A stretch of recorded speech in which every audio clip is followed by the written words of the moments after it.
हाँ, कुछ बच्चे पूछ रहे थे कि सर ये नोट्स हम लिखें क्या, ठीक है। वैसे तो देखो लिखो तो और ही अच्छा है, अगर आप नोटबुक में इनको लिख सको, अच्छे से नोट्स बना सको तो it is quite very good, ठीक है, उसकी तो होड़ ही नहीं होगी।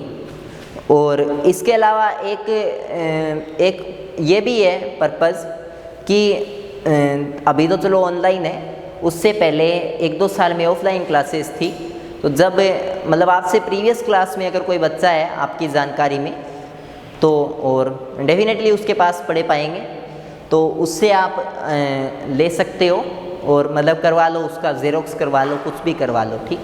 तो अगर आप लिखने के झंझट से वो अगर चाहते हो, एक टाइप से आप ये चाहते हो कि मैं इससे एक्सोनरेट हो जाऊं, तो आप वो भी कर सकते हो। और इसके अलावा वैसे तो ठीक है, अगर आप बोर्ड की बुक पढ़ सकते हो तो इट इज़ क्वाइट गुड, ठीक है। वरना अगर आप ये पूछते हो कि कोई ऐसी बुक आप सजेस्ट करो जो हम आराम से मतलब पढ़ भी सकें, जिसमें मतलब एकदम अच्छी लैंग्वेज हो, ठीक है, तो एक बुक आती है, मैं लिख देता हूँ।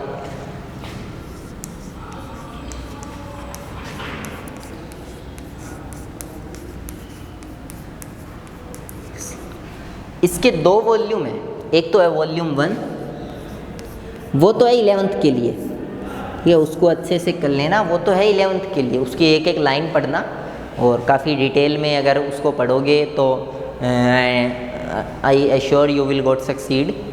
और इसके अलावा आप, मैं ये बता रहा हूँ काफ़ी एडवांस लेवल के लिए, ठीक है।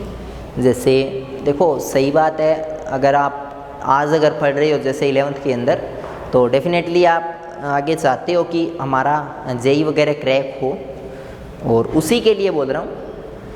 मतलब एक तो ये बुक आती है concept of physics volume 1 by H.C. Verma, काफ़ी पॉपुलर है एकदम। ये बोलते हैं कि Bible of physics for JEE aspirants, ठीक है। तो ये नीट वाले नहीं पढ़ते इसको, वो इसलिए नहीं पढ़ते क्योंकि एक तो उनके फिज़िक्स का मार्क्स ऑलरेडी कम है, उनके फिज़िक्स का उतने मार्क नहीं है जितना आपके है, बहुत कम आती है उनके फिज़िक्स, ठीक है। दूसरा, उसमें न्यूमेरिकल नहीं आते उनके वाले में, ठीक है। उनकी फिज़िक्स में थ्योरेटिकल क्वेश्चन ज़्यादा आते हैं, तो वो कोई अरियंत वरियंत की बुक उठा लेते हैं, और वो लोग, उनका काम यही है, वो थ्योरेटिकल क्वेश्चन इतने ज़्यादा देते हैं। इसमें आपको देखो छोटी सी बुक है, लेकिन इसके अंदर आपको काफ़ी, ये आपको मिल जाएगी अमेज़ोन वगैरह पे, आप कर लेना इसको परचेज, मैं तो बोलूँगा कर लेना आराम से, आप पढ़ोगे। एक इसका वॉल्यूम 2 आता है, वो 12th के लिए, उतना तो वैसे तो एक चीज़ बताऊँ आपको, ये तो चलो छोड़ो, ये वॉल्यूम 2 तो मंगा के रखने से भी तुम्हारा कोई फ़ायदा नहीं है, ऐसे नहीं है, क्योंकि ये आपकी 12th की है। 12th में आप इतना ना तो पढ़ पाओगे कि आप ये कंप्लीट कर दो, बुक भी कंप्लीट कर दो, यू आर नॉट भगवान, ठीक है, इंसान हो तुम लोग, नहीं कर पाओगे। अच्छा, दूसरी बात ये है, अब जैसे मतलब इतना आपका जो लॉकडाउन वगैरह है तो वो काफ़ी एक्सटेंड हो गया है। ये जो GOI है उसने बोला है कि अक्टूबर और 1 से पहले तो स्कूल खुलेंगे ही नहीं, ठीक है। और उसके बाद भी कोई अगर गाइडलाइन आएगी पक्की, काफ़ी मतलब अरेंजमेंट होगा, तो उसके बेसिस पे कुछ देखा जाएगा। आई मीन आपके पास आराम से 2 महीने हैं, 2 महीने में ये, मैं ये तो नहीं बोलूँगा कि ये सल्टा दोगे आप, बट हाँ थोड़ा थोड़ा आप जान जाओगे, बेसिक जान जाओगे, थोड़ा थोड़ा टर्न करने लगोगे, ठीक है। और एक चीज़ और, ये जो बुक है ना, ये इसमें थ्योरी है, ठीक है, मतलब आप लोगों को ठीक ठाक समझा रखा है, ऐसे बोल रखा है कि यार ये पढ़, मतलब एक टीचर जैसे मैं बोल रहा हूँ ना, वैसे उसके अंदर जो H.C. वर्मा है उसने डायरेक्टली बस अपनी मुख ज़बानी जो लिख रखी है उसने कि ऐसे करना है तुम लोगों को, ऐसे करना है वगैरह वगैरह। अगर ये बुक पढ़ने के बाद तुम लोग अगर प्रैक्टिस लगाना चाहो, ठीक है, इन्फीरियर और सुपीरियर क्वेश्चन की अगर प्रैक्टिस लगाना चाहो, तो एक पब्लिकेशन है श्री बालाजी देखो इसका नाम थोड़ा सा रिलीजियस से है, ऐसा लग रहा है कि काफ़ी थोड़ा अजीब लगेगा, बट इनकी काफ़ी बेस्ट बुक आती है। मैं फ़िज़िक्स की तो देखो मैं नहीं बोल सकता, क्योंकि फ़िज़िक्स की बुक मैंने ये कभी निकाली नहीं, ठीक है। लोग बोलते हैं बेस्ट है बेस्ट है, तो वैसे प्रैक्टिस के लिए, बट मैंने नहीं निकाली। तो इसकी एक बुक है फिजिक्स की, ठीक है, मतलब इनकी केमिस्ट्री फिजिक्स तीनों के लिए आती है, आप फिजिक्स वाली देख लेना, ठीक है। 2-3 पार्ट में आएगी, मैकेनिकल फिजिक्स वगैरह वगैरह। तो 11th के अंदर तुम्हारे एक तो मैकेनिकल फिजिक्स है और एक आपके वो है मैकेनिकल फिजिक्स ही है आपके, ठीक है। तो ये कर सकते हो आप। और अगर कोई इसके अलावा भी ये चाहे कि नहीं मैं तो काफ़ी ज़्यादा पढ़ सकता हूँ, तो एक बुक है, बुक तो नहीं बोल सकता मैं, एक है, कुछ एक है, ठीक है, द फेनमैन लेक्चर्स, ये है, ठीक है, द फेनमैन लेक्चर्स। और इसके अंदर ये एक बंदा था, मतलब फेनमैन था, ये एक साइंटिस्ट था, ठीक है।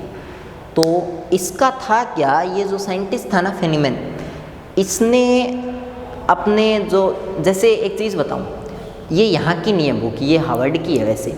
तो वहाँ पर क्या होता है, जैसे अपने 10th के बाद 11th 12th होती है ना, उसको वो लोग इंटर बोलते हैं, ठीक है। तो इसने इंटर के अंदर 11th और 12th मतलब पढ़ाया था, और उसने जो पढ़ाया था इसका एक काफ़ी मतलब एक अच्छा इंटेलिजेंट स्टूडेंट था, उसने इसके काफ़ी अच्छे नोट्स बनाए थे, और वो नोट्स उसने 4-5 साल बाद पब्लिश किए थे, तो काफ़ी मतलब गए थे। और उसके बाद इसने उन नोट्स को वापस संशोधित करके इसने सोचा कि जब मेरा स्टूडेंट इतने अच्छे से लिख सकता है, तो उसने उस नोट्स को पढ़ा और कुछ अपनी तरफ से उसमें शॉर्ट नोट्स डाले, मतलब एक अच्छी बुक कंपाइल की। बट वो बुक आती है 9,000 रुपये की रियलिटी बता रहा हूँ। और एक बुक के पीछे इतना पागल होने का मत करना कुछ, ठीक है। आई होप आप मतलब नहीं करोगे वैसे भी, बट मत करना, ठीक है। एक काम करना, आपको नेट पे इसकी PDF मिल जाएगी, थोड़ा बहुत अगर घूमोगे ना इधर उधर तो मिल जाएगी, ठीक है।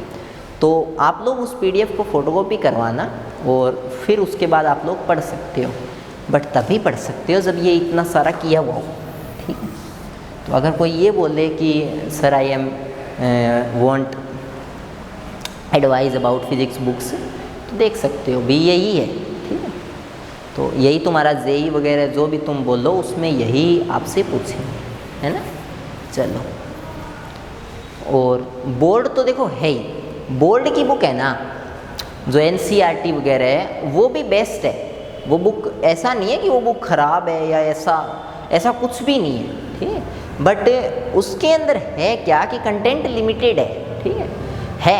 अब तो तुम्हारे NCERT लग गई, तो उसमें कंटेंट है बाहर का, बट बाहर के कंटेंट को ना तो NCERT ने समझा रखा और ना उसके क्वेश्चन करवा रखे। क्वेश्चन दे रखे हैं बट उन क्वेश्चन को करवा नहीं रखा। NCERT ये बोलती है कि आप उन क्वेश्चन के बारे में रिसर्च करो, आप उन क्वेश्चंस के बारे में मतलब जागरूक हो, आप इंटरनेट पे सर्च करो, पागल हो जाओ उस क्वेश्चन के पीछे और उसको सोल्व कर दो कैसे न कैसे, कहीं से पढ़ के कंसेप्ट को। NCERT ये मानती है, वो ये बोलती है कि अगर हम सॉल्यूशन दे देंगे तो the child will become indolent, ठीक है, वो कुछ करेगा ही नहीं अपनी तरफ से कुछ वैसे, ठीक है, नवाचार नहीं करेगा। तो ऐसे उन्होंने बोला है, ठीक है। तो ये थोड़ा सा आप ध्यान से देख लेना इसको, मतलब इसलिए मैं ये बोलता हूँ कि ये आप कर सकते हो, है ना।